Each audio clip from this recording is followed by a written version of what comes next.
Plenary at the House of Representatives on Tuesday was anything but calm as lawmakers clashed over a motion jointly sponsored by Alhassan Ado Doguwa and Abdul Samad Dasuki. The motion followed the recent industrial action by PENGASSAN that disrupted operations at the newly commissioned Dangote refinery, a facility considered critical to Nigeria's economic recovery and energy security.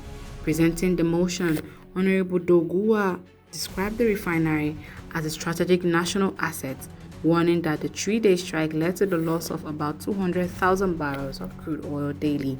He stressed that repeated union disruptions could scare away investors and undermine confidence in Nigeria's private sector-led industrial development. That if private investment of strategic national importance are continually subjected to unlawful disruptions by adversarial unionism, Nigeria risks not only the failure of key economic assets, but also the erosion of investor confidence necessary for national growth and economic development. Mr. Speaker, honorable members, the motion therefore resolves, the House therefore resolves to urge the Federal Ministries of Labour and Employment, Industrial Trade and Investment, and the Ministry of Justice to jointly develop and implement a national framework or set of policies to safeguard private investments of strategic national importance from. But Minority Leader Honorable Kingsley Chinda, while backing the motion's intent, urged caution. He argued that the House should not rush to direct enforcement by ministries without first understanding the root of the labor dispute. Chinda therefore moved the deletion of the first two prayers of the motion. He called a found favor with Deputy Speaker Benjamin Kalu, who presided over the session. I believe that as a parliament, we might not be too hasty in running conclusions. We should uphold the principles of fair hearing.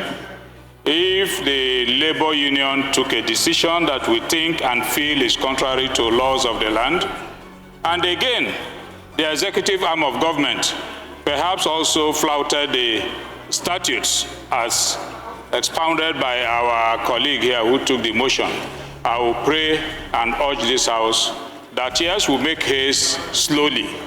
We tread with a little bit of caution.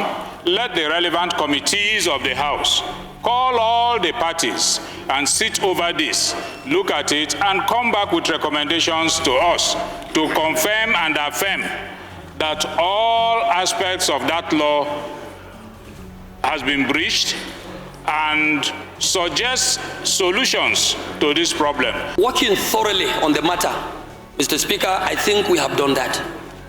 And by the intent of the motion, making a direct reference to an act of this House with a clearly spelled out section and subsection suffices to actually confirm that we have a thorough motion to present to the House. While I do not have much a problem to do with the additional prayer he gave that let us investigate it, Mr. Speaker, honorable members, I think prayer 1 and 2 are also very critical and have no adverse effect whatsoever to the additional prayer he has added. So I will plead with honorable members, my colleagues, to allow prayer 1 and 2 to subsist and simply add that the House may also investigate the matter and report back. Mr. Speaker, I insist we need to do that because this House, as a House of Nigerian people, owes our people a duty to provide this kind of institutional voice in protecting domestic investments, internal investments. Kalu noted that Chinda's position was in line with Section 88 and 89 of the Constitution, which empowered the legislature to investigate matters before taking a definitive stance. As of Section 88 and 89 of the Constitution is being invoked by the minority leader.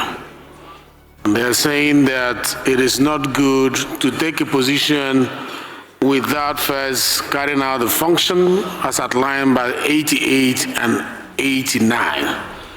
Granted that it is alleged that there is a breach of the fundamental provisions of the Act of Parliament with regards to this, but not conceding that such breach has been investigated.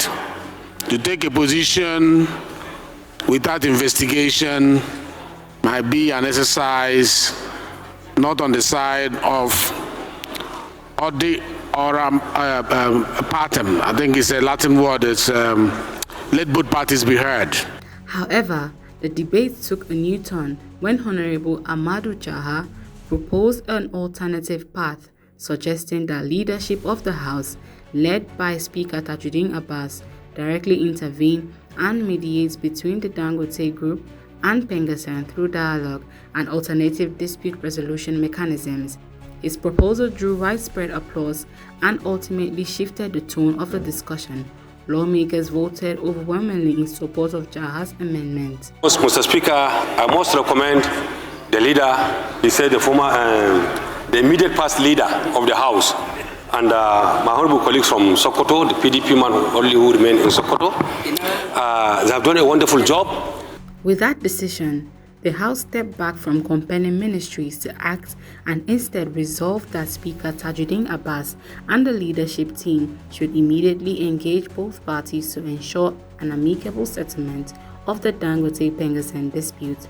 The resolution effectively places National Assembly at the center of efforts to safeguard Nigeria's largest private industrial investment, signaling lawmakers' preference for dialogue over enforcement in tackling labor-related disruptions in strategic national projects.